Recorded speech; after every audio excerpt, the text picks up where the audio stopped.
അത്രയും rich orchestration. ജോബേട്ടൻ വളരെ പ്രതീക്ഷയോടെ ചെയ്തിട്ടുള്ള ഒരു സോങ് ആയിരുന്നു. ഓർക്കസ്ട്രേഷൻ തന്നെ ശ്രദ്ധിച്ചല്ലേ, എന്തൊരു റിച്ച് അല്ലേ അത്. സിത്താറും ചെല്ലോ ഒക്കെ ആയിട്ട് ഭയങ്കര രസമായിട്ടുള്ളൊരു സോങ് ആയിരുന്നു. ഞാൻ പറഞ്ഞ 10 വർഷം എടുത്തൊരു പാട്ട് ഹിറ്റ് ആവുന്നുള്ളതാണ്. കാലങ്ങളിൽ കൈകോർത്തു നാമെന്നും. ഈ പാട്ടിനും ഹൃദയത്തിനും ആ പാട്ടിനും തമ്മിൽ എന്തെങ്കിലും ഒരു അവഹിത ബന്ധമുണ്ടോ? ഈ എക്സോട്ടിക് ആയിട്ട് പാടണം, അതിൽ കുറുമ്പ് വരെയും ചെയ്യണം. അപ്പൊ എന്നത് അറ്റത്ത് എത്തിക്കുന്ന സമയത്ത് ചിരിക്കുകയും വേണം. സാധാരണമായിട്ട് യൂഷ്വലി നമ്മളൊരു 20 വയസ്സിലൊക്കെ പാടുന്ന സമയത്ത് ഉണ്ടാവാൻ സാധ്യതയുള്ള ഒരു ചളിപ്പുണ്ടല്ലോ, അത് പാടുമ്പോൾ ഉണ്ടാവുന്ന ഒരു ഇൻഹിബിഷൻ. ആ ഇൻഹിബിഷൻ അപ്പൊ എങ്ങനെയാ മേക്കപ്പ് ചെയ്തെടുത്ത്? കവിയല്ലേ നേരെ വാ നേരെ പോ പൊന്നേ, കണ്ണോണ്ടും ഉള്ളോണ്ടും കുടിക്കും താന്നോ നീ. നമ്മുടെ ഇവൻ മേഘരൂപനാണ്. മൂന്നാമത്തെ പാട്ടാണോ? അതാണ്. ഭയങ്കര വൊമിറ്റിംഗ് ആയിരുന്നു എനിക്ക്. കാറിൽ അവിടെ എത്തുന്നവരെ വൊമിറ്റിംഗ് ആയിരുന്നു.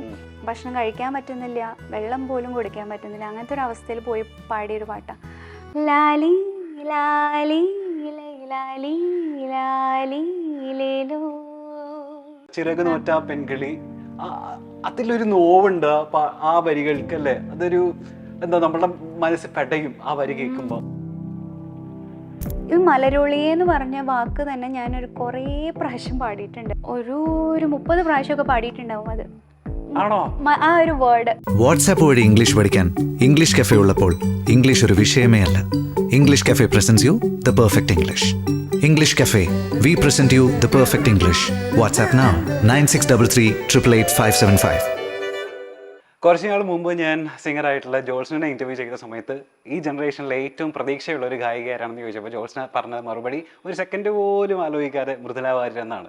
ഒരുപക്ഷെ നമ്മളുടെയും കുറേ പേരുടെയെങ്കിലും ഒക്കെ ഫേവറേറ്റ് ലിസ്റ്റിൽ ആദ്യം വരുന്ന പേര് ഇദ്ദേഹത്തിൻ്റെ ആയിരിക്കും. We have Mridula Warrier. Welcome to the show. Hello, thank you. സുഖമായിട്ടിരിക്കുന്നോ?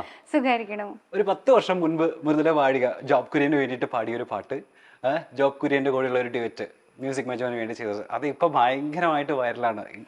ഇൻസ്റ്റാഗ്രാം തുറന്നു കഴിഞ്ഞാൽ മൃദുലയുടെ ആ ഒരു പാട്ടാണ് ഇപ്പൊ ഓടിക്കൊണ്ടിരിക്കുന്നത്. എന്താ ആക്ച്വലി ഇപ്പൊ ഇവിടെ സംഭവിച്ചേ?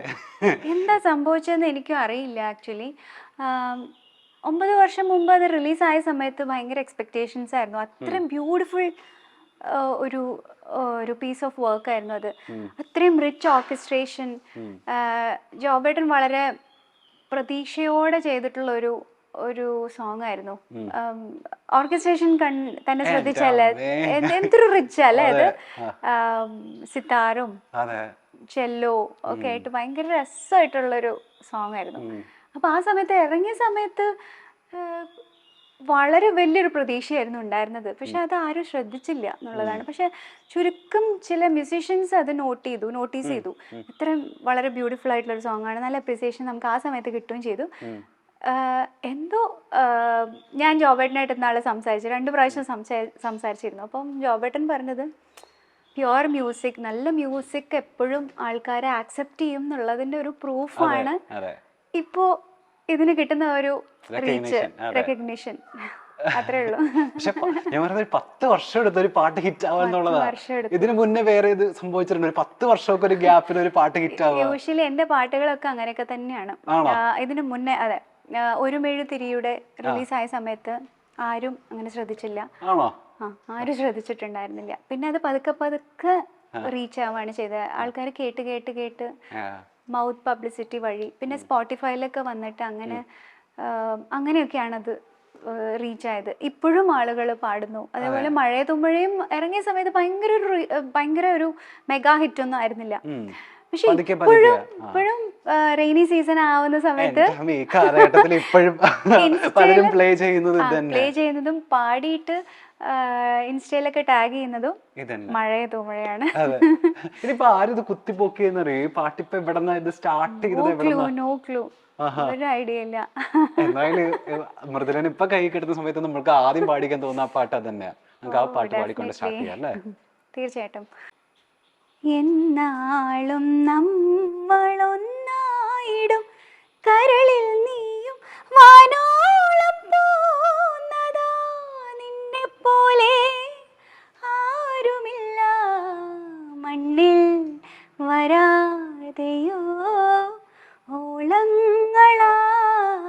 കാലങ്ങളിൽ കൈകോർത്തു നാം എന്നും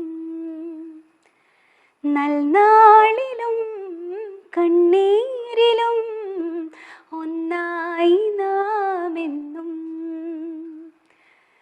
കണ്ണോട് കണ്ണായിടാം മെയ്യോട് മെയ്യായിടാം കാതോരം പാടിയോ അനുരാഗം തേടിയോ മാനത്തെ പൂന്തോപ്പിൽ താരങ്ങൾ പാടുമ്പോൾ അന്നോ നാം കണ്ടതല്ലേ. അടിപൊളി. ഇപ്പൊ ഈ ലൈവ് ആയിട്ട് ഇത് ഫ്രണ്ടിലിരുന്ന് കേൾക്കുമ്പോഴേ ഭയങ്കര ഫീല്. ഇപ്പൊ എത്രയായി യൂട്യൂബിൽ അതിന്റെ വ്യൂസ് എന്നറിയോ? ഞാൻ നോക്കിയില്ല. It's about 55 lakhs. ഞാൻ ഈ ആക്ച്വലി യൂട്യൂബിലേക്ക് അങ്ങനെ പോയില്ല. നമ്മൾ പണ്ട് പാടി അപ്പൊ ആ സമയത്തൊക്കെ കുറെ കേട്ടിരുന്നെങ്കിലും ഇപ്പൊ ഇൻസ്റ്റയില് ഓരോ പേജിലും ഒക്കെ ഇടുന്ന വീഡിയോസ് ഒക്കെയാണ് കാണുന്നത്. പിന്നെ കുറെ പേര് പാടുന്ന ഡെയിലി ഒരു ഞാൻ എക്സാജറേഷൻ അല്ല ഒരു 5 പേരെങ്കിലും മിനിമം പാടുന്നുണ്ട്. സത്യമാണ്. ഇപ്പൊ എന്റെ ഇൻസ്റ്റ ടാഗ് നോക്കിയാ കോളം നോക്കിയാൽ അറിയാൻ പറ്റും. അത്രയും പേര് പാടിയിട്ട് ടാഗ് ചെയ്യുന്നുണ്ട്. ഒരുപാട് പേര് ബ്യൂട്ടിഫുൾ ആയിട്ട് പാടുന്നുണ്ട്. അതേപോലെ തന്നെ എന്താ പറയാ ആ പാട്ടിനെ അതുപോലെ അങ്ങ് ഉള്ളിലേക്ക് എടുത്ത് അങ്ങനെ താലോലിച്ച് പാടുക എന്ന് പറയില്ലേ, അത്രയും ഇഷ്ടത്തോടെയാണ് ഒരുപാട് പേര് പാടുന്നത്. അപ്പം ഭയങ്കര സന്തോഷമുണ്ട്. ഈ പാട്ടിനും ആ പാട്ടിനും തമ്മിൽ എന്തെങ്കിലും ഒരു അവഹിത ബന്ധമുണ്ടോ? അത് കുറെ പേര് അങ്ങനെ കമന്റ് ചെയ്തിട്ടുണ്ടോ? രണ്ടും ഒരു റിട്രോ ഫീലാണ്. ഹൃദയത്തിന് നിറമായും ഒരു റിട്രോ കൈൻഡ് ഓഫ് അങ്ങനത്തെ ഒരു ഫീല് ചെയ്തിട്ടുള്ള ഒരു സോങ് ആണ്. ഇതും ആ ഒരു റിട്രോ ഫീലില് ആ ഒരു മൂഡ് ക്രിയേറ്റ് ചെയ്തുകൊണ്ട് അങ്ങനെ ആഗ്രഹിച്ച് ചെയ്തിട്ടുള്ളൊരു സോങ് ആണ്. അത് മേ ബി അതായിരിക്കും. ഇതേപോലെ ഈ പാട്ട് പോലെ തന്നെ, അതായത് ആളുകൾ നോട്ടീസ് ചെയ്യാതെ പോയിട്ടുള്ള പക്ഷെ കുറച്ചും കൂടെ ആൾക്കാർ റെക്കഗ്നൈസ് ചെയ്യണം, റീച്ച് വേണമെന്ന് തോന്നിയിട്ടുള്ള ഇതുപോലത്തെ ഏതെങ്കിലും പാട്ടുകളുണ്ട് ഇപ്പൊ മനസ്സിൽ വരുന്നത്?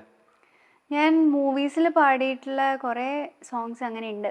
പിന്നെ ഇതേപോലെ തന്നെ മധുര ജീവരാഗം എന്ന് പറഞ്ഞിട്ട് സുന്ദരി ഗാർഡൻസ് എൻ്റെ ഒരു പേഴ്സണൽ ഫേവറേറ്റ് ആണ് ഞാൻ പാടിയതിൽ വെച്ചിട്ട്. അത് കുറേ പേർക്ക് ഇഷ്ടമാണ്, കുറേ പേരുടെ ഫേവറേറ്റ് പ്ലേലിസ്റ്റിലുണ്ട്. പക്ഷെ എന്നാൽ പോലും കുറച്ചുകൂടെ അതൊന്ന് റീച്ച് ആവണമായിരുന്നു എന്നുള്ളൊരു ഇതുണ്ടായിരുന്നു എനിക്ക്. അടിപൊളി. ഇനി മൃദുലേനെ എപ്പോഴെങ്കിലും കാണുന്ന സമയത്ത് ഇതെന്തായാലും ചോദിക്കണം എന്ന് കരുതി കുറേ നാളായിട്ട് ഇങ്ങനെ മനസ്സിൽ കൊണ്ടു നടക്കുന്ന ഒരു പാട്ട്, അത് മേഘരൂപനിലെ പാട്ടാ. എന്റെ ദൈവമേ, അതെന്താ അങ്ങനെ ഒരു പാട്ട്? എത്ര വയസ്സിലാ പാട്ട് പാടിയേക്കുന്നത്?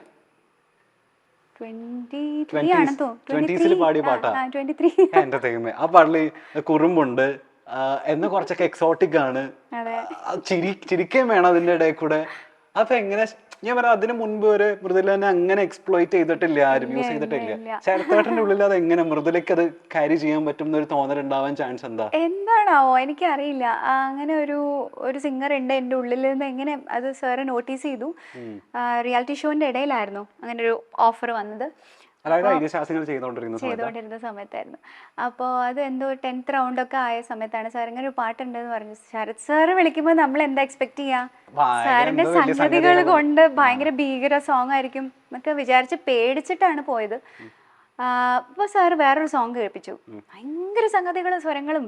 അപ്പോൾ അത് കേട്ടിട്ട് തന്നെ ഞാൻ ആകെ അവിടെ ഫ്ലാറ്റായി. ഞാൻ ഇനി എന്ത് ചെയ്യണമെന്തോ വിചാരിച്ച് പോയാലോ എന്നൊക്കെ വിചാരിച്ച് അങ്ങനെ ഇരിക്കുമ്പോഴാണ് ഈ പാട്ട് കേൾപ്പിക്കണേ. ഈ പാട്ട് കേൾപ്പിച്ചപ്പോൾ അതിലും വലിയ തലവേദനയായിരുന്നു. കാരണം അതിൽ നിറച്ച് ചിരിയാണ്. സാറ് എന്നെ ട്രാക്ക് പാടി വെച്ചിട്ടുണ്ട്, ബ്യൂട്ടിഫുൾ ആയിട്ട് പാടിയിട്ടുണ്ട്. അപ്പോൾ സാറ് പറഞ്ഞു ഇത് ഒരു ചലഞ്ച് എന്താന്ന് വെച്ചാൽ പാട്ടിന്റെ ഒരു ലൈൻ തീരുമ്പോൾ ചിരിക്കണം, തുടങ്ങുമ്പോൾ ചിരിക്കണം, പിന്നെ ഒരുപാട് എറോട്ടിക് എലമെന്റ് ഉള്ള ഒരു ഭയങ്കര സെൻഷ്വൽ ആയിട്ട് പാടേണ്ട ഒരു പാട്ടാണ്. ഇതെല്ലാം കൂടെ കേട്ടപ്പോൾ ഞാൻ വിചാരിച്ചു എനിക്കിത് വരുമോ എന്നൊക്കെ വിചാരിച്ചു. ഞാൻ പാട്ട് തുടങ്ങിയപ്പോൾ ഒന്നുമില്ലെങ്കിൽ ചിരി വരും. ചിരി മിക്കവാറും ഭയങ്കര ഫ്ലോപ്പ് ആയിരുന്നു. എൻ്റെ ചിരി വരില്ലായിരുന്നു, ഭയങ്കര ആർട്ടിഫിഷ്യൽ ആയിട്ട് ചിരിയേ വരുന്നില്ലായിരുന്നു. പാട്ട് എനിക്ക് കംഫർട്ട് സോണാണ്. എൻ്റെ പാട്ട് എങ്ങനെയായാലും ഞാൻ എങ്ങനെയെങ്കിലും ഒപ്പിക്കും. ഏത് പാട്ട് കിട്ടിയാലും എങ്ങനെയെങ്കിലും ഞാനത് എൻ്റെ മാക്സിമം ഞാൻ ട്രൈ ചെയ്യും. പക്ഷെ ചിരി ഒരു രക്ഷയില്ല, വരുന്നേയില്ല. പിന്നെ എങ്ങനെയൊക്കെയോ ആ ഒരു ട്രാക്കിൽ വന്നു, സാർ ഇങ്ങനെ ചെയ്താൽ മതി ഇങ്ങനെ ചെയ്താൽ മതി എന്നൊക്കെ പറഞ്ഞ ട്രാക്കിൽ വന്നപ്പോൾ പിന്നെ ഓക്കെ അങ്ങനെ അങ്ങനെ ഫൈനലി. പക്ഷെ ഇപ്പൊ ആലോചിക്കുന്ന സമയത്ത് ഒരുപാട് പേര് പറഞ്ഞിട്ട് മൃദുലയുടെ ചിരി അത് എന്ത് നാച്ചുറൽ ആയിട്ട് ഇപ്പൊ കേൾക്കുന്ന സമയത്ത് ഇത് പാടിയേക്കുന്ന ആ ചിരിച്ചുകൊണ്ട് പാടുന്നത് ഭയങ്കര ടഫാന്ന് എനിക്കറിയാം. ടഫാണ്. അത് പിന്നെ അതെങ്ങനെ നമ്മളുടെ ട്രാക്കിലാക്കി ആ ഒരു നാക്ക് കിട്ടി, എന്തോ എങ്ങനെയോ കിട്ടി. പിന്നെ എനിക്കത് എപ്പോൾ പാടാൻ പറഞ്ഞാലും സംഭവം കുഴപ്പമില്ല. അത് ആ ഒരു ട്രാക്കിലാവണ വരെ ഭയങ്കര ഡിഫിക്കൽട്ടായിരുന്നു. ഞാൻ പറയട്ടെ, അതൊരു 20s പാടിയ പാട്ടല്ലേ, അപ്പൊ ഒരു 20കാരിക്ക് ഈ എക്സോട്ടിക് ആയിട്ട് പാടണം, അതിൽ കുറുമ്പ് വരെയും ചെയ്യണം എന്നത് അറ്റത്ത് എത്തിക്കുന്ന സമയത്ത് ചിരിക്കുകയും വേണം. സാധാരണമായിട്ട് യൂഷ്വലി നമ്മളൊരു 20 വയസ്സിലൊക്കെ പാടുന്ന സമയത്ത് ഉണ്ടാവാൻ സാധ്യതയുള്ള ഒരു ചളിപ്പുണ്ടല്ലോ, അത് പാടുമ്പോൾ ഉണ്ടാവുന്ന ഒരു ഇൻഹിബിഷൻ. ആ ഇൻഹിബിഷൻ അപ്പൊ എങ്ങനെയാ മേക്കപ്പ് ചെയ്തെടുത്ത്? എനിക്ക് അറിഞ്ഞൂടാ. സാറ് ഇങ്ങനെ എന്താ പറയുക, സാർ ഇങ്ങനെ ഒരുപാട് ഞാൻ ഭയങ്കര പാനിക്കായെന്ന് സാർക്ക് മനസ്സിലായി. അപ്പൊ സാർ ഇങ്ങനെ കുറെ ആ സിറ്റുവേഷൻ ഒന്ന് ലൈറ്റ് ആക്കാൻ കുറെ നോക്കി, കുറെ കോമഡി ഒക്കെ പറഞ്ഞു. ഈ പാട്ടിന്റെ സിറ്റുവേഷനായിട്ട് ഒരു ബന്ധമില്ലാത്ത കോമഡി ഒക്കെയാണ് പറയുന്നത്. പക്ഷെ എന്നാലും ഞാൻ ഒന്ന് റിലാക്സ്ഡ് ആയി. പിന്നെ സിറ്റുവേഷൻ പറഞ്ഞു തന്നു സാറ്, ഇങ്ങനെയൊക്കെയാണ് സംഭവങ്ങൾ. അപ്പം മൃദുലയുടെ വോയിസിൽ അത് വന്നേ പറ്റുള്ളൂ, ഈ ഒരു എറോട്ടിക് എലമെന്റ് വന്നേ പറ്റുള്ളൂ. അപ്പൊ ഞാനിങ്ങനെ സിറ്റുവേഷനൊക്കെ ഇങ്ങനെ മനസ്സിൽ ഓർത്ത് ഇങ്ങനെ പാടി നോക്കി. സാർക്ക് ഇത് ഓക്കെയാണ്. എങ്ങനെയാ വന്നെന്ന് തന്നെ എനിക്ക് അറിഞ്ഞൂടാ. അത്രേ ഉള്ളൂ, വേറെ വലിയ കഥയൊന്നുമില്ല. ഇന്ന് അതേ വികാരത്തില് അതേ രീതിയിൽ അതേ എക്സോട്ടിക് ആയിട്ടൊക്കെ അതുപോലെ വരുമോ എനിക്കറിയില്ല, നോക്കാം.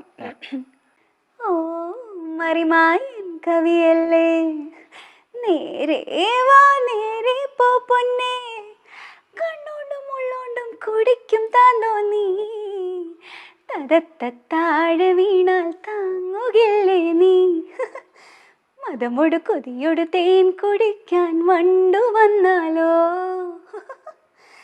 ഓ ഓ ഓ ഓ തുണയാളൊത്താടി പാടും പൂക്കാലം, ഇണകൂടി സ്വപ്നം കാണും രാക്കാലം. അടിപൊളി. ഈ ചില പാട്ടുകൾ മൃദുലയുടെ തന്നെ പാട്ട് കേൾക്കുന്ന സമയത്ത് ചമ്മല് വരാറുണ്ട്, അതായത് വേറെ ആരെങ്കിലും കേട്ടോണ്ടിരിക്കുകയാണ് പാട്ട് അല്ലേ? ചമ്മല് വരാറുണ്ട്. ആണല്ലേ? ആദ്യത്തെ പാട്ട് സംഭവിക്കുന്നത് 2007 ബിഗ് ബിയില്. ബിഗ് ബിയിലെ പാട്ട് പോകാൻ നേരത്തെ, അതായത് നമ്മൾ ഇത്രയും നാൾ കാത്തിരുന്നത് അങ്ങനെ ഒരു ബിഗ് ഡേക്ക് വേണ്ടിയിട്ടാണല്ലോ. അതായത് ഒരു നല്ലൊരു ഡിവറ്റ് പാടിക്കൊണ്ട് മലയാള സിനിമയിലേക്ക് രംഗപ്രവേശനം ചെയ്യുക, അതും ബിഗ് ബി പോലുള്ള ഒരു വലിയ പടത്തിൽ അമർനീരദിന്റെ മമ്മൂക്ക സിനിമയിലൂടെ പാടിക്കൊണ്ട് വരിക. അതും നമുക്ക് വളരെ പരിചിതമായിട്ടുള്ള ഒരു സംഗീത സംവിധായകന്റെ കൂടെ. ആ ദിവസം ഒന്ന് ഡിസ്ക്രൈബ് ചെയ്യുമോ, എങ്ങനെയായിരുന്നു എന്നുള്ളത്? ആദ്യത്തെ ഫസ്റ്റ് റെക്കോർഡിങ് അത് ആക്ച്വലി ഒരു ഡബിൾ ധമാക്ക പോലെയായിരുന്നു. കാരണം ബിഗ് ബിക്ക് മാത്രം വേണ്ടിയിട്ടല്ല ഞാൻ അവിടെ പോയത്. വിദ്യാസാഗർ സാറിന് നമ്മുടെ എല്ലാവരും കൂടെ ഉള്ളൊരു സോങ് ഗോൾഡിന്റെ റെക്കോർഡിങ്ങിന് പോകുന്നത് അൽഫോൺസ് സാർക്ക് അറിയായിരുന്നു. അപ്പൊ ആ സമയത്ത് തന്നെ സാറ് ബിഗ് ബി ചെയ്തുകൊണ്ടിരിക്കുന്നുണ്ടായിരുന്നു. കമ്പോസ് ചെയ്യുമ്പോഴേ സാർ ഇങ്ങനെ ചിന്തിച്ച് വെച്ചിട്ടുണ്ടായിരുന്നു. അപ്പൊ ഞങ്ങൾ ഏതായാലും ചെന്നൈയിലുണ്ടല്ലോ, അന്നൊക്കെ ചെന്നൈയിലായിരുന്നു കൂടുതലും റെക്കോർഡിംഗ് ഒക്കെ നടന്നത്. അപ്പൊ ചെന്നൈയിൽ ഏതായാലും അവിടെ വന്നല്ലോ, അപ്പൊ ഈ സമയത്ത് തന്നെ റെക്കോർഡ് ചെയ്ത് വിടാം എന്നുള്ളൊരു പ്ലാനിലായിരുന്നു. രണ്ടും തലേ ദിവസവും പിറ്റേ ദിവസമായിരുന്നു റെക്കോർഡിങ്. അത് ഭയങ്കര നല്ലൊരു, ഒരു പാട്ട് പോലും പാടാത്ത ഒരാള് അടുപ്പിച്ച് 2 ദിവസങ്ങളിൽ മൂവിക്ക് വേണ്ടി പാടാന്ന് പറയുന്നത് ഭയങ്കര ഒരു മറക്കാനാവാത്തൊരു എക്സ്പീരിയൻസ് ആയിരുന്നു. എന്തായാലും ഡെബ്യൂ മൂവി അൽഫോൺസ് സാറിൻ്റെ മൂവിയിൽ തന്നെ പാടാൻ പറ്റിയത് എനിക്ക് ഭയങ്കര സന്തോഷമുള്ള കാര്യം. കാരണം സാറ് എൻ്റെ ചേട്ടൻ, എൻ്റെ മെൻറ്റർ, എന്താ പറയേണ്ടതെന്ന് എനിക്കറിയില്ല. അങ്ങനത്തെ ഒരു ഫീലിംഗ് ആണ് സാറിൻ്റെ അടുത്ത് എനിക്കുള്ളത്. അത്രയും ഞാൻ റെസ്പെക്ട് ചെയ്യുന്ന ഒരു മ്യൂസീഷ്യനാണ്, അത്രയും നല്ലൊരു ഹ്യൂമൻ ബീങ് ആണ്. ഒരുപാട് സ്നേഹത്തോടെ ഓർക്കുന്നു. ആദ്യത്തെ പാട്ട് പാടാൻ എത്ര സമയം ഏകദേശം എടുത്തിട്ടുണ്ടെന്നാ? അതൊരു ചെറിയ പോർഷനേ ഉണ്ടായിരുന്നുള്ളൂ. അപ്പൊ അധികം അന്ന് എനിക്ക് കോൾഡ് ഉണ്ടായിരുന്നു, അപ്പൊ അതുകൊണ്ട് ചെറിയൊരു ബുദ്ധിമുട്ടുണ്ടായിരുന്നു. പിന്നെ അൽഫോൺസ് സാറിന്റെ പാട്ടുകളൊക്കെ എന്താന്ന് വെച്ചാൽ ഭയങ്കര ഹയർ നോട്ട്സ് റീച്ച് ചെയ്യുന്ന പാട്ടുകളായിരിക്കും. സാറിൻ്റെ കംഫർട്ട് സോൺ എന്ന് പറഞ്ഞാൽ ഹയർ നോട്ട്സിലേക്ക് റീച്ച് ചെയ്യുന്നതൊക്കെ ഭയങ്കര കംഫർട്ടബിൾ. സാറിൻ്റെ ലോവർ ഒക്ടേവ്, ലോവർ റേഞ്ചിനെക്കാട്ടും ഹയർ ആണ്. അപ്പോൾ അതുകൊണ്ട് തന്നെ സാർ കമ്പോസ് ചെയ്യുന്ന പാട്ടുകളൊക്കെ ഭയങ്കര ഹൈ. താങ്കളൊരു ഹൈ പിച്ചുകാരിയാന്ന് ഞാൻ എവിടെയൊക്കെയോ കേട്ടിട്ടുണ്ട് അല്ലേ? ഭയങ്കര കംഫർട്ടാണ്. പക്ഷെ എന്നാലും സാറിൻ്റെ അത്ര വേറെ ലെവലാണ്. അപ്പോൾ അതിൻ്റെ ഒരു ചെറിയ ഡിസ്കംഫർട്ട് ഉണ്ടായിരുന്നു. പക്ഷെ എന്നാലും പാടി ഒപ്പിച്ചു, കുഴപ്പമില്ലായിരുന്നു. ആദ്യത്തെ പാട്ട് അപ്പൊ അങ്ങനെ സംഭവിച്ചു, രണ്ടാമത്തെ പാട്ട് ഗോളിന് വേണ്ടിയിട്ട് സംഭവിച്ചു. നെക്സ്റ്റ് ഡേ തന്നെ അടുത്ത വെരി കോൺസിക്യൂട്ടീവ് ഡേയ്സിലാണ് നടന്നത്. ഓക്കെ. മൂന്നാമത്തെ പാട്ട്, അതായത് എം ജയചന്ദ്രന്റെ കയ്യിൽ കിട്ടുന്ന അതൊരു ഈ പറഞ്ഞ ഡബിൾ ഡമാക്കയാണ്. എം ജയചന്ദ്രന്റെ കൂടെ ഹരിചരന്റെ ഓപ്പോസിറ്റ് നിന്ന് പാടുക. മൂന്നാമത്തെ പാട്ട് ആക്ച്വലി അല്ല, ഇതല്ലേ മറ്റേ അല്ല, അത് അല്ല, മൂന്നാമത്തെ പാട്ട് നമ്മുടെ ഇവൻ മേഘരൂപനാണ്. മൂന്നാമത്തെ പാട്ടാണോ? അതാണ്. ഞാൻ വിക്കിപീഡിയ നോക്കിയപ്പോൾ ഡിസ്കോഗ്രാഫി. കാരണം അതെന്താ ഞാൻ പറയാൻ കാരണം എന്ന് വെച്ചാൽ, ഇവൻ മേഘരൂപനിലെ പാട്ട് കേട്ട് സാറ് ഭയങ്കര ഇംപ്രസ്ഡ് ആയി. എം ജയചന്ദ്രൻ സാർ എത്രയും നന്നായിട്ട് എക്സ്പ്രസീവായി പാടി, നന്നായിരുന്നു എന്നൊക്കെ സാറ് 2 പ്രാവശ്യം, ഞാൻ എന്തോ ഫംഗ്ഷന് കണ്ട സമയത്ത് 2 പ്രാവശ്യം സാർ അത് പറഞ്ഞിരുന്നു. അപ്പൊ അതിനുശേഷമാണ് എന്നെ വിളിക്കുന്നത്. ഓ അയ്യോ, എക്സ്ട്രാ കൈയടി അർഹിക്കുന്നുണ്ട് അല്ലേ? അതെ. മൂന്നാമത്തെ പാട്ട് ഇവൻ മേഘരൂപൻ. എന്റെ അമ്മേ. നാലാമത്തെ പാട്ടാണ് 916. അപ്പൊ നാലാമത്തെയോ അല്ല, 5ാമത്തെയാണ്. 916ന്റെ മുന്നേ തന്നെ എം ജയചന്ദ്രൻ സാറിന് വേണ്ടി ഞാൻ പാടിയിട്ടുണ്ട്. അതിന്റെ മുന്നേയും വേറെ കുറെ സിനിമയിലൊക്കെ ഞാൻ പാടിയിട്ടുണ്ട്. ശരിക്കും പറഞ്ഞെങ്കിൽ എനിക്ക് അതുകൊണ്ടൊരു ചെറിയ കൺഫ്യൂഷൻ ഉണ്ട്, ഏതാ റെക്കോർഡ് ചെയ്ത് റിലീസ് ഡേറ്റും എല്ലാം കൂടെ ചെറിയൊരു കൺഫ്യൂഷൻ ഉണ്ട്. അപ്പൊ അതുകൊണ്ട് അത് നമ്മൾ പറയണ്ട. ഈ 916 ആലോചിക്കുന്ന സമയത്ത് ഇപ്പൊ ഹരിചരനെ പോലെ ഒരു വലിയ സിംഗറിന്റെ കൂടെ ഒരു ഡിബേറ്റ് ചെയ്യാൻ വേണ്ടിട്ട് ഒരു പുതുമുഖത്തിന് അവസരം കിട്ടുക, അതിന്റെ 916 മെമ്മറി എന്താ ഇപ്പൊ ആലോചിക്കുമ്പോ? എനിക്കത് ഭയങ്കര അതാ ഓർക്കുമ്പോഴേ ഭയങ്കര ടെൻഷൻ ഇപ്പോഴും ആവുന്നുണ്ട്. അതിലും ചിരിയുണ്ട്. ചിരിയുടെ അല്ല, ഞാൻ അന്ന് കാലിക്കറ്റ് ആയിരുന്നു. അപ്പൊ കാലിക്കറ്റിൽ നിന്ന് കൊച്ചിയിലേക്ക് വരണം. സാർ അത് തലേ ദിവസം വിളിച്ചിട്ടാണ് പറയണത്. തലേ ദിവസം ഒരു രാത്രി ഒരു 7 മണിയോ മറ്റോ ആകുമ്പോഴാണ് വിളിച്ചത്. മൃദു നാളെ ഒരു 10 മണിക്ക് കൊച്ചിയിൽ എത്തണമെന്ന്. 10 മണിക്ക് എത്തണമെങ്കിൽ നമ്മൾ കാലിക്കറ്റിൽ നിന്ന് നേരത്തെ പോകണമല്ലോ. ഒരു 4 ഒക്കെ ആകുമ്പോൾ നമ്മൾ സ്റ്റാർട്ട് ചെയ്തു. അപ്പോൾ എനിക്ക് എന്താണെന്നറിയില്ല, ഭയങ്കര വോമിറ്റിംഗ് ആയിരുന്നു എനിക്ക്. കാറിൽ അവിടെ എത്തുന്നവരെ വോമിറ്റിംഗ് ആയിരുന്നു. അപ്പോൾ ആകെ ഭയങ്കര ടയർഡായിരുന്നു അന്ന്. ഭക്ഷണം കഴിക്കാൻ പറ്റുന്നില്ല, വെള്ളം പോലും കുടിക്കാൻ പറ്റുന്നില്ല. അങ്ങനത്തെ ഒരു അവസ്ഥയിൽ പോയി പാടിയൊരു പാട്ടാണ്. അപ്പോൾ പാടാൻ പോയപ്പോൾ എനിക്ക് എങ്ങനെയെങ്കിലും ഒന്ന് പാടി തീർത്താൽ മതി എന്നുണ്ടായിരുന്നുള്ളൂ. ആരാ എൻ്റെ കൂടെ പാടുന്ന, ഡ്യുവറ്റ് ആണോ സോളോ ആണോ, എനിക്ക് ഒരു ഐഡിയ ഇല്ല. പാട്ട് ഞാൻ പഠിച്ചിട്ടുണ്ട്, അത്രേ ഉള്ളൂ. വേറെ ഒരു ഐഡിയ ഇല്ല എനിക്ക്. എങ്ങനെയെങ്കിലും പാടി തീർത്ത് ഞാൻ വന്നു, അത്രേ ഉള്ളൂ. അങ്ങനെ പാടിയ പാട്ടായിരുന്നു. അതെന്തോ എന്തോ അറിയില്ല, ദൈവം രക്ഷിച്ചു, ഇത്ര തന്നെ. അതിന് മൃദു എല്ലാവരും മൃദുലയ വാര്യർ എന്ന് പറഞ്ഞൊരു സിംഗറിനെ അങ്ങനെ ആക്കി മാറ്റിയ പാട്ട് നമ്മളുടെ കളിമണ്ണിലെ പാട്ട്. അയ്യോ, ഒരു കുഞ്ഞുറുമ്പ് മഴ നനയവേ, ആ പോഷൻ പാടിയിട്ട് നമുക്ക് കിടക്കാം. ആ ഹമ്മിങ്ങോടെ പാടിക്കോ. ലാലി ലാലി ലാലി ലാലി ലേലോ. ഇപ്പോഴും എത്ര അമ്മമാര് അവരുടെ ഗർഭകാലത്ത് ഏറ്റവും കൂടുതൽ കേൾക്കുകയും പാടുകയും ചെയ്യുന്ന പാട്ട് ചിലപ്പോൾ ഇതായിരിക്കും അല്ലേ? അതെ അതെ അതെ, എത്രയോ പേര് എന്നെ കണ്ടിട്ട് പറഞ്ഞിട്ടുണ്ട്. അതിൽ ഒരു ഏറ്റവും മെമ്മറബിൾ ആയിട്ടുള്ള ഒരു എക്സ്പീരിയൻസ് ഒരു ലേഡി പറഞ്ഞത്, അവരെ കുറേ അബോഷൻ വന്നിട്ടുള്ളൊരു ലേഡിയാണ്. അപ്പോൾ കുറേ ഇങ്ങനെ അബോഷൻ വന്ന് ഭയങ്കര ഡിപ്രസ്ഡ് ആയിട്ടുള്ളൊരു സ്റ്റേറ്റിലൊക്കെ നിന്നിട്ട് പിന്നെ ക്യാരി ചെയ്യുന്ന ഒരു സമയത്താണ് ഈ പാട്ട് റിലീസായത് അത്ര.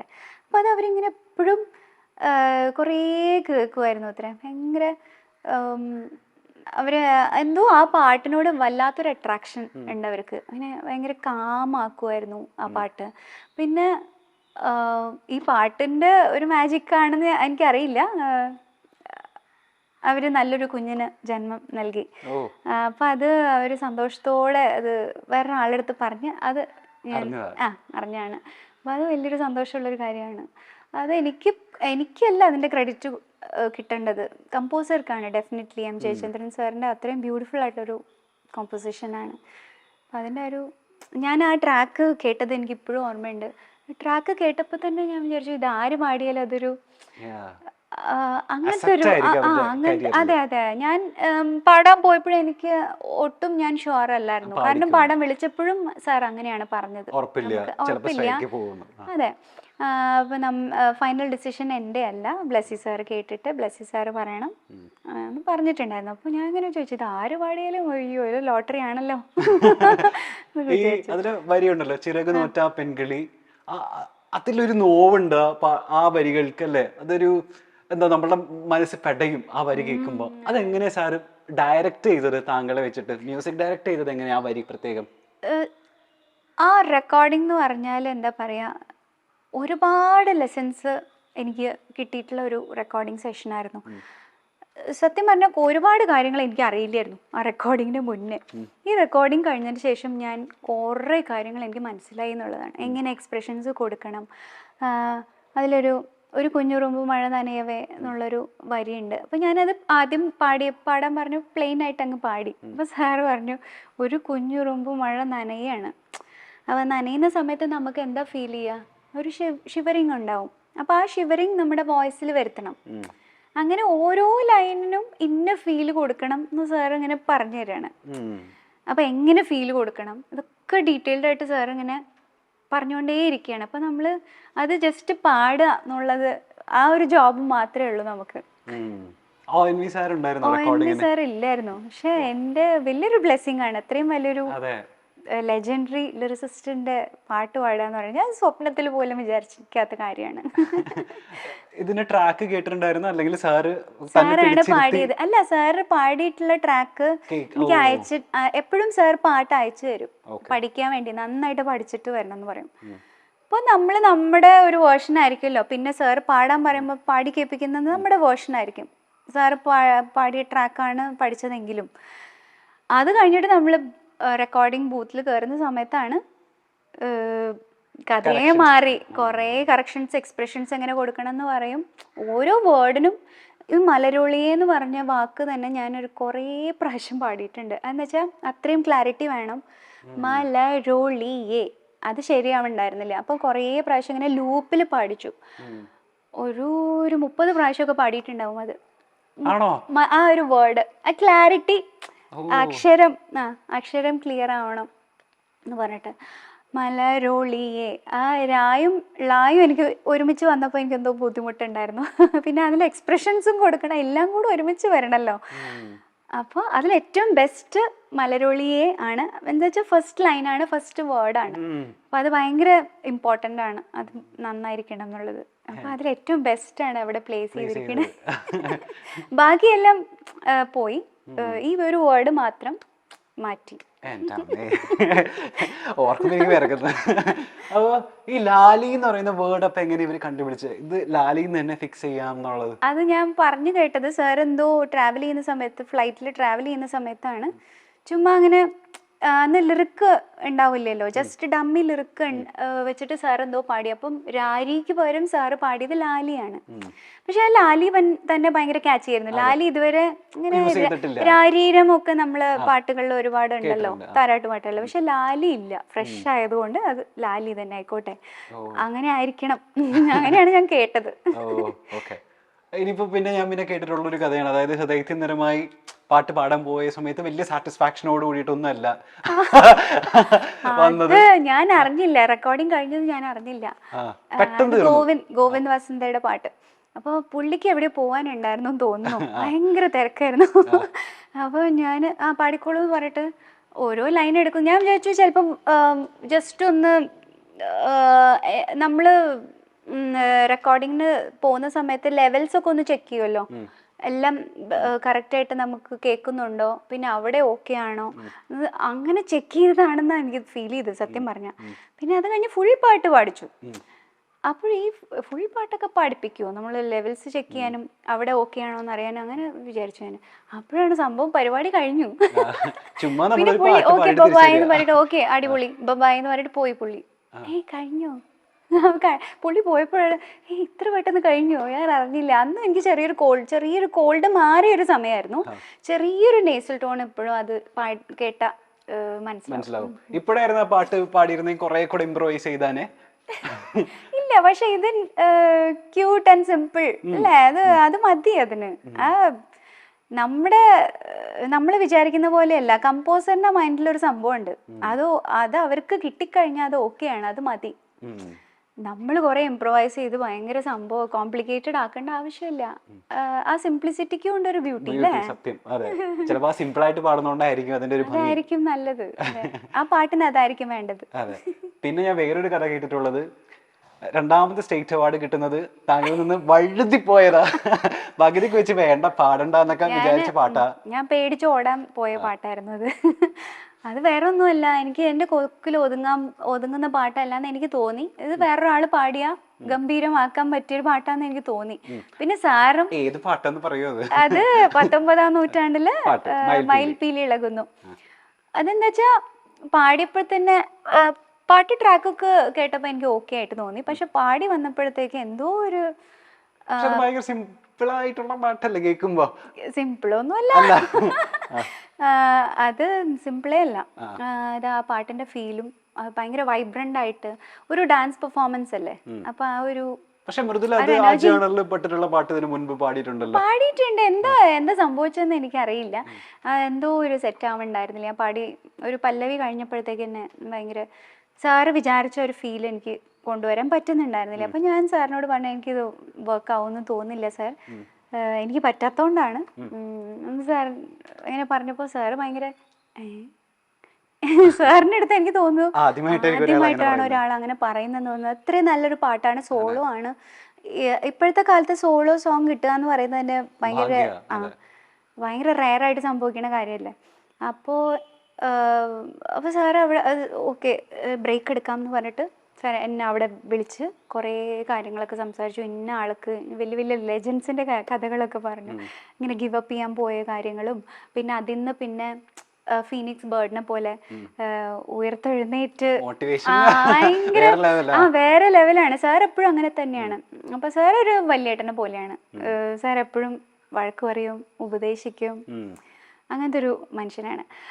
അപ്പോൾ ഇതൊക്കെ കഴിഞ്ഞപ്പോൾ ഞാൻ ഭയങ്കര ബൂസ്റ്റ് കുടിച്ചൊരു ഫീലായിട്ടാണ് പിന്നെ പോണത്. ഭയങ്കര ഞാനിത് തകർക്കും എന്നൊക്കെ പറഞ്ഞിട്ട് പിന്നെ പാടിയ ഒരു സംഭവമാണ് ഇപ്പൊ കേൾക്കണത്. അതെന്താ സംഭവിച്ചതെന്ന് എനിക്ക് അറിഞ്ഞൂടാ. എന്തോ ഒരു മൈൻഡ് ബ്ലോക്ക് ആയിരിക്കാം. എന്തോ ഒരു കോൺഫിഡൻസ് കുറവ് ഉണ്ടായിരുന്നു മൈൻഡിൽ എനിക്ക് പറ്റുന്നില്ല എന്നുള്ളൊരു എന്തോ ഒരു ബ്ലോക്ക് ഉണ്ടായിരുന്നു. അതവിടെ മാറി. സ്റ്റേറ്റ് അവാർഡ് കിട്ടിയതിന് ശേഷം പിന്നെ എന്താ കുട്ടിക്ക് തോന്നിയത്? സാറിനെ വിളിച്ചിട്ട് പറഞ്ഞു എന്നെ തന്നെ ഞാൻ കൊറേ ഞാൻ എന്തൊരു മണ്ടിയാണെന്ന് ഞാൻ അങ്ങനെ കൊറേ എനിക്ക് തോന്നി. അങ്ങനെ ഒരിക്കലും ചെയ്യാൻ പാടില്ല, ഒരാളും ചെയ്യാൻ പാടില്ല. അത് ഭയങ്കര കയ്യിൽ വന്ന മഹാലക്ഷ്മി പിന്നെ തട്ടിക്കളയാന്നൊക്കെ പറയില്ല, അങ്ങനത്തെ ഒരു പോലെയുള്ളൊരു സംഭവമാണിത്. ശരിക്കും പറഞ്ഞാൽ അങ്ങനെ ഒരിക്കലും ചെയ്യാൻ പാടില്ല, ഗിവ് അപ്പ് ചെയ്യാനേ പാടില്ല. നമ്മൾ എപ്പോഴും ട്രൈ ചെയ്യുക, കീപ് ട്രൈയിങ്. നമുക്ക് കിട്ടും അത്. നമ്മൾ മൈൻഡിൽ നമ്മൾ ആ ഒരു ഗോൾ നമ്മൾ സെറ്റ് ചെയ്ത് കഴിഞ്ഞാൽ നമുക്കത് ചെയ്യണം എന്ന് വിചാരിച്ച് നമ്മൾ അത്രയും സ്ട്രോങ് ആയിട്ട് നമ്മൾ വിചാരിക്കുകയാണെങ്കിൽ നമുക്കത് പറ്റും എന്നുള്ളതാണ്. സ്റ്റേറ്റ് അവാർഡ് കിട്ടി നമുക്ക്. ഈ സ്റ്റേറ്റ് അവാർഡ് ഇപ്പൊ 2 തവണ വിജയിച്ചിട്ടില്ലേ? അതായത് ഒരെണ്ണം പ്രത്യേക സ്പെഷ്യൽ ജൂറി മെൻഷൻ, അതായത് മികച്ച ഗായിക. എനിക്ക് അറിയാൻ മേലാത്തോണ്ട് ചോദിക്കണം, ചിലപ്പോൾ കുറെ അധികം ആൾക്കാർക്ക് അത് അറിയാനില്ലേ. ഈ മികച്ച ഗായികനെ തിരഞ്ഞെടുക്കാതെ ഭയങ്കര ടഫ് ആയിരിക്കണമല്ലോ. കാരണം ഇപ്പോൾ ഓട്ടോ ട്യൂണിങ് ഒക്കെ ഉള്ള ഒരു ഇറയിലല്ലേ നമ്മൾ ജീവിക്കുന്നത്. ഇപ്പൊ ശ്രുതിയൊക്കെ പൗട്ടാണെങ്കിലും നമുക്കത് ഓട്ടോ ട്യൂണിങ് വെച്ചിട്ടൊക്കെ റെഡിയാക്കാം എന്നാണ് ഞാൻ മനസ്സിലാക്കുന്നത്. അപ്പൊ എങ്ങനെ ഒരു മികച്ച ഗായകനെ അപ്പൊ ഒരു ജൂറി വിലയിരുത്തുന്നത് എങ്ങനെയായിരിക്കും എന്ന് മനസ്സിലാക്കുന്നത്? അല്ല, അത് നമുക്ക് ഇതിപ്പം നല്ല മ്യൂസീഷ്യൻസ് ആയിരിക്കുമല്ലോ ഈ ജഡ്ജിങ് പാനലിലൊക്കെ ഉണ്ടാവുക. അവർക്ക് മനസ്സിലാവും ഓട്ടോ ട്യൂൺ ചെയ്ത് പ്രോസസ് ചെയ്തിട്ടുള്ള ഒരുപാട് എഫക്ട്സും ഒക്കെ ഇട്ടിട്ടുള്ള ഒരു വോയിസിനെയും ഒരു വോയിസിനെയും അല്ല അതിന് EQ ഒക്കെ ചെയ്യും, ബ്യൂട്ടിഫൈ ചെയ്യും ഡെഫിനറ്റ്ലി. പക്ഷെ എന്താ പറയുക, അത് ഫീൽ എന്ന് പറഞ്ഞൊരു സംഭവമുണ്ട്. എന്തൊക്കെ ചെയ്തു കഴിഞ്ഞാലും ഒരു പാട്ടിൻ്റെ ഒരു ഫീല് റിയലായിട്ട് കൊണ്ടുവരാനേ പറ്റുള്ളൂ. അല്ലാണ്ട് ആർട്ടിഫിഷ്യലായിട്ട് ഫീല് ഉണ്ടാക്കുക എന്ന് പറയുന്നത് എനിക്ക് തോന്നില്ല. അങ്ങനെ ഒരു ഓപ്ഷൻ ഇല്ല. ബാക്കിയൊക്കെ ടെക്നിക്കലായിട്ടുള്ള കാര്യങ്ങളൊക്കെ നമുക്ക് കറക്റ്റ് ചെയ്യാം. പക്ഷെ പാട്ടിന്റെ ഒരു സോൾ ഉണ്ട്, പാട്ടിന്റെ ഒരു ഫീൽ ഉണ്ട്, അത് നമുക്ക് കൊണ്ടുവരാൻ പറ്റില്ല. അതാണ് അത്. അപ്പൊ കേൾക്കുന്ന മ്യൂസിഷ്യൻസിന് അത് എന്തായാലും അവർക്ക് അത് മനസ്സിലാവുമല്ലോ എന്തായാലും. ഇതുപോലെ അതായത് മൃദുലയുടെ പാട്ടുകളൊക്കെ ഇപ്പൊ ആദ്യം ഹിറ്റായില്ലെങ്കിൽ പിന്നീടെങ്കിലും ഹിറ്റ് ആവുന്നുണ്ട്, ശ്രദ്ധിക്കപ്പെടുന്നുണ്ട്, ആൾക്കാർക്ക് ഇഷ്ടമുള്ള പാട്ടുകൾ പാടിയിട്ടുള്ള ആളാണ്. ഇപ്പൊ പറഞ്ഞ പോലെ പലരാളും കമന്റ് ചെയ്യപ്പെട്ടിട്ടുണ്ട് മികച്ച ഗായികയാണെന്നും ഒക്കെ. ചിലപ്പോഴെങ്കിലും ചില പാട്ടുകൾക്കിടയിൽ ഞാൻ ഇങ്ങനെ കണ്ടിട്ടുള്ള കോമന്റ്സ് ആണ് വെരി അണ്ടർ റേറ്റഡ് സിംഗർ, കുറച്ചും കൂടെ ആൾ ഡിസേർവ് ചെയ്യുന്നുണ്ട് എന്നുള്ളത്. ഇപ്പൊ പലരും ഞാൻ പറഞ്ഞും കേട്ടിട്ടുണ്ട് മൃദുലയെ പറ്റി സെയിം കാര്യം. മൃദുലയ്ക്ക് അത് തോന്നിയിട്ടുണ്ടോ? അതായത് കഴിവുള്ള ആളാണെന്ന് ആളുകൾ കമന്റ് ചെയ്തിട്ടുണ്ട്, പാട്ടുകൾക്ക് മികച്ച നടി പുരസ്കാരങ്ങൾ കിട്ടിയിട്ടുണ്ട്, പിന്നീടും അർഹിക്കുന്നൊരു അവസരങ്ങൾ കുറയുന്നത് പോലെയോ എന്തൊക്കെയോ തോന്നിയിട്ടുണ്ടോ? ഞാനിതിന്റെ നേരെ തിരിച്ച് വിചാരിക്കുന്ന ഒരാളാ. കാരണം എന്താ വെച്ചാൽ എനിക്ക് ഇപ്പൊ കിട്ടിയിരിക്കുന്നതൊക്കെ ഭയങ്കര ലോട്ടറിയാണ് അങ്ങനെ വിചാരിക്കുന്ന ആളാണ്, ബോണസ് ആണ്. കാരണം ഒരു പാട്ട് പോലും മൂവിയിലൊന്നും പാടും എന്ന് ഞാൻ പ്രതീക്ഷിച്ചിട്ടേ ഇല്ല. അങ്ങനെ ഇത്രയും മൂവീസിൽ പാടി സ്റ്റേറ്റ് അവാർഡൊന്നും എൻ്റെ സ്വപ്നത്തിൽ പോലും ഉണ്ടായിരുന്നില്ല. കാരണം അതൊക്കെ നമുക്ക് റീച്ച് ചെയ്യാൻ പറ്റാത്ത അത്രയും ഒരു സംഭവമാണ് എൻ്റെ മനസ്സിൽ. അപ്പം അത് കിട്ടുക എന്ന് പറയുന്നത് ഇപ്പോഴും ചിലപ്പോൾ ഞാനിങ്ങനെ ഓർക്കാറുണ്ട്, സ്വപ്നമായിരുന്നു അങ്ങനെ ഓർക്കുന്ന ഒരാളാണ്. എന്തിനും ഗ്രാറ്റിറ്റ്യൂഡ്, ചെറിയൊരു കാര്യം കിട്ടിയാലും ഗ്രാറ്റിറ്റ്യൂഡ് അത് പക്ഷേ കുറച്ചായിട്ടേ ഉള്ളൂ അങ്ങനെ ഒരു ഫീലിംഗ് വന്നിട്ട്. എനിക്ക് ഇതുവരെ ഞാൻ അച്ചീവ് ചെയ്തിട്ടുള്ളത്, അച്ചീവ് ചെയ്യല്ല, എനിക്ക് എന്തോ ഒരു ശക്തിയുണ്ട് നമുക്ക്, യൂണിവേഴ്സ് അതെനിക്ക് തന്നതാണ് എന്നുള്ള ആ ഒരു വിശ്വാസമാണ് എനിക്കുള്ളത്. ഇപ്പോൾ നമ്മൾ ജീവിക്കുന്ന മലയാള സിനിമയുടെ ഒരു കൾച്ചറും ഒക്കെ മാറിയാണ്. ഇപ്പോൾ ഒരു പാട്ടുള്ള സിനിമ എത്ര ഇറങ്ങുന്നുണ്ടെന്നുള്ളത് ഡൗട്ട്ഫുള്ളാണ് അല്ലേ? പണ്ടത്തെ പോലെയല്ല. ഇപ്പോൾ ഒരു പ്ലേ ബാക്ക് സിംഗിങ്ങിലേക്ക് വരുന്ന ഒരാൾക്ക് ഇതിൻ്റെ വരുമാനം മാത്രം, ഒരു പ്ലേ ബാക്ക് സിംഗറുടെ വരുമാനം മാത്രം ഡിപ്പെൻഡ് ചെയ്ത് ലൈവ്ലിഹുഡ് പോകാൻ പറ്റും എന്നുള്ളത് എത്രമാത്രം ഇപ്പോൾ പ്രയാസമാണ്, അല്ലെങ്കിൽ അതിനെ ഡിപ്പെൻഡ് ചെയ്ത് മാത്രമേ പ്ലേ ബാക്ക് സിംഗറിന് ജീവിക്കാൻ പറ്റും ഇന്നത്തെ കാലത്ത്? ഇല്ല, ഈ പ്ലേ ബാക്ക് സിംഗിങ് എന്ന് പറയുന്നത് തന്നെ വലിയൊരു അതിൽ മാത്രം ഫോക്കസ് ചെയ്തിട്ട് ആരും അങ്ങനെ വരുന്നത് മണ്ടത്തരമാണെന്നാണ് എനിക്കിപ്പോൾ തോന്നുന്നത്. കാരണം ഫിലിം മ്യൂസിക് മാത്രമല്ല, ഇൻഡിപെൻഡൻറ്റ് മ്യൂസിക്കിന് ഇവിടെ അതിൻ്റേതായിട്ടുള്ള സ്പേസ് ഉണ്ട്. ആളുകൾ ആക്സെപ്റ്റ് ചെയ്ത് തുടങ്ങി. അതിൻ്റെ ഒരു എക്സാമ്പിളാണ് നമ്മൾ കണ്ണോട് ജോബേട്ടൻ്റെ പാട്ട്. അപ്പോൾ അതിലൂടെ തന്നെ ഒരുപാട് പേര് വരുന്നുണ്ട്, പുതിയ സിംഗേഴ്സൊക്കെ വരുന്നുണ്ട്. അപ്പോൾ പ്ലേ ബാക്ക് എന്ന് പറയുന്നത് വലിയൊരു അങ്ങനെ അത് മാത്രം ഫോക്കസ് ചെയ്തിട്ട് കുട്ടികൾ വരേണ്ട ആവശ്യമില്ല. അപ്പോൾ നമുക്ക് ഓൺ ക്രിയേഷൻസ്, അതിന് അതിൻ്റേതായിട്ടുള്ള സ്പേസ് ഉണ്ട്. ഒരുപാട് പേർക്ക് അങ്ങനെ കഴിവുള്ളവർക്ക് വരാം, അതിൻ്റേതായിട്ടുള്ള സ്പേസും ഉണ്ട്, ആക്സെപ്റ്റ് ചെയ്യുന്നുണ്ട് ആളുകൾ. ഫിലിം മ്യൂസിക് മാത്രമല്ല. മൃദുലയുടെ പാട്ടുകൾ തന്നെ അനലൈസ് ചെയ്യുന്ന സമയത്ത്, ഒന്ന് ക്രിട്ടിക്കലി അനലൈസ് ചെയ്യുന്ന സമയത്ത് മൃദുലക്ക് തന്നെ മൃദുലയുടെ പാട്ടുകൾ തോന്നിയാക്കുന്ന ഒരു സ്ട്രോങ് പോയിന്റും ഒരു വീക്ക് പോയിന്റും എന്താ? വീക്ക് പോയിന്റ്സ് ഒരുപാടുണ്ട്. അത് ഞാനിങ്ങനെ പല സ്ഥലത്തും പല പാട്ടുകളും പാടി കഴിഞ്ഞിട്ട്, എല്ലാ പാട്ടും അല്ല കേട്ടോ, ചില പാട്ടുകളൊക്കെ പാടി കഴിഞ്ഞിട്ട് അവിടെ എനിക്ക് ഈ രീതിയിൽ എനിക്ക് കറക്റ്റ് ചെയ്യാമായിരുന്നു, അത് കുറച്ചുകൂടെ പെർഫെക്റ്റ് ആക്കാമായിരുന്നു എന്ന് എനിക്ക് ഒരുപാട് പാട്ടുകൾ തോന്നിയിട്ടുണ്ട്. പക്ഷേ സ്ട്രോങ് പോയിന്റ്സ് എനിക്ക് തോന്നുന്നു ദൈവം നല്ലൊരു വോയിസ് തന്നിട്ടുണ്ട് എന്ന് ഞാൻ എപ്പോഴും എനിക്ക് ഗ്രാറ്റിറ്റ്യൂഡേ ഉള്ളൂ അതിന്. അങ്ങനെ ഒരു നല്ല വോയിസ് തന്നിട്ടുണ്ടെങ്കിലല്ലേ നമുക്ക് പാടാനുള്ളൊരു കഴിവ് തരണമല്ലോ ആദ്യം, എന്നാലേ നമുക്കത് ഡെവലപ്പ് ചെയ്ത് കൊണ്ടുവരാൻ പറ്റുള്ളൂ. വീക്ക് പോയിന്റ്സ് ഒരുപാടുണ്ട്, അത് കറക്റ്റ് ചെയ്തുകൊണ്ടേ ഇരിക്കുന്നു ഇപ്പോഴും. ഇപ്പോഴത്തെ ഒരു കാലഘട്ടത്തിൽ ഒരു സിംഗറിന് ഇവിടെ നിലനിൽക്കണം എന്നുണ്ടെങ്കിൽ ഞാൻ പലരും പറഞ്ഞു കേട്ടിട്ടുണ്ട്, അതിന് ടാലൻറ്റ് മാത്രം പോരാ, അതിന് ഇൻഫ്ലുവൻസ് ചെയ്യുന്ന കുറേ വേറെ അധികം എലമെൻസും ഫാക്ടേഴ്സൊക്കെ ഉണ്ട്. അപ്പോൾ ഇവിടെ ലൈം ലൈറ്റിൽ എപ്പോഴും നിൽക്കണം എന്നുണ്ടെങ്കിൽ കണ്ടിന്യൂസ്ലി നമ്മളെ ആളുകൾ യൂസ് ചെയ്യണം, കണ്ടുകൊണ്ടിരിക്കണം എന്നുണ്ടെങ്കിൽ വേറെ ഏതൊക്കെ ഫാക്ടേഴ്സാണ് ഇൻഫ്ലുവൻസ് ചെയ്യുന്നതെന്ന് താങ്കൾക്ക് ഇപ്പോൾ തോന്നുന്നത്? ഏറ്റവും ഫസ്റ്റ് വേണ്ടത് സെൽഫ് മാർക്കറ്റിംഗ് വേണം. അതിൽ ഞാൻ ഭയങ്കര വീക്കാണ്. മാർക്കറ്റിംഗ് ഇല്ലെങ്കിൽ ഒന്നും നടക്കില്ല എന്നാണ് എനിക്ക് തോന്നുന്നത്. പിന്നെ ഞാനൊക്കെ എങ്ങനെയോ രക്ഷപ്പെട്ടതാണ്. എങ്ങനെയാ തോന്നുന്നത്, പാട്ടുകൾ വരുന്നു, ദൈവാനുഗ്രഹം കൊണ്ട് അത് ഹിറ്റാവുന്നു, അവാർഡ് കിട്ടുന്നു, ദൈവാനുഗ്രഹം, അത്രയും എനിക്ക് പറയാനുള്ളൂ. പക്ഷെ അതല്ല, സെൽഫ് മാർക്കറ്റിംഗ് നന്നായിട്ട് ചെയ്യണം, പ്രൊമോഷൻ വേണം, ഒരു ടീമിനെ ഏൽപ്പിക്കണം, ഇതൊക്കെയാണ് ഇപ്പം നടക്കുന്നത്. അത് വേണം, അത് തെറ്റല്ല, അത് ചെയ്യണം, അത് ചെയ്യണം. അത് എന്താ വെച്ചാൽ നമ്മളെ ഇങ്ങനൊരാളുണ്ടെന്ന് നമ്മളെ തന്നെ പുഷ് ചെയ്യണം, എന്നാലേ ആളുകൾക്ക് അറിയാൻ പറ്റുള്ളൂ. അത് വേണ്ട കാര്യമാണ്, ഒരിക്കലും തെറ്റല്ല, അത് ചെയ്യേണ്ട കാര്യമാണ്. അത് പിന്നെ ഇപ്പോൾ പുതിയ സിംഗേഴ്സ് ആരെങ്കിലും വരുന്നുണ്ടെങ്കിൽ ആ ഒരു ഏരിയയും കൂടെ ഫോക്കസ് ചെയ്തിട്ട് വരണം. കാരണം അത്രയും സിംഗേഴ്സാണ്, സാച്ചുറേറ്റഡ് ആയി ഓൾറെഡി, അത്രയും സിംഗേഴ്സാണ്, ആളുകൾക്ക് മറന്നുപോകും കുറച്ച് കഴിഞ്ഞാൽ. എന്താ വെച്ചാൽ ഡെയിലി നമ്മൾ ഇൻസ്റ്റ ഓപ്പൺ ചെയ്താൽ തന്നെ ഒരുപാട് നല്ല ബ്യൂട്ടിഫുൾ സിംഗേഴ്സിനെ നമ്മൾ കാണാണ്. അപ്പോൾ ഈ ഒരു പുഷും കൂടെ ഉണ്ടെങ്കിലേ നമുക്ക് എനിക്ക് തോന്നുന്നു താങ്കളെക്കാൾ അധികം എനിക്ക് തോന്നുന്നു ഇപ്പൊ ആരാധകരുള്ള ഒരാളാ. ആളെ കൂടെ ഇതിലേക്ക് ഇൻവൈറ്റ് ചെയ്യട്ടെ? തീർച്ചയായിട്ടും. Okay, come on.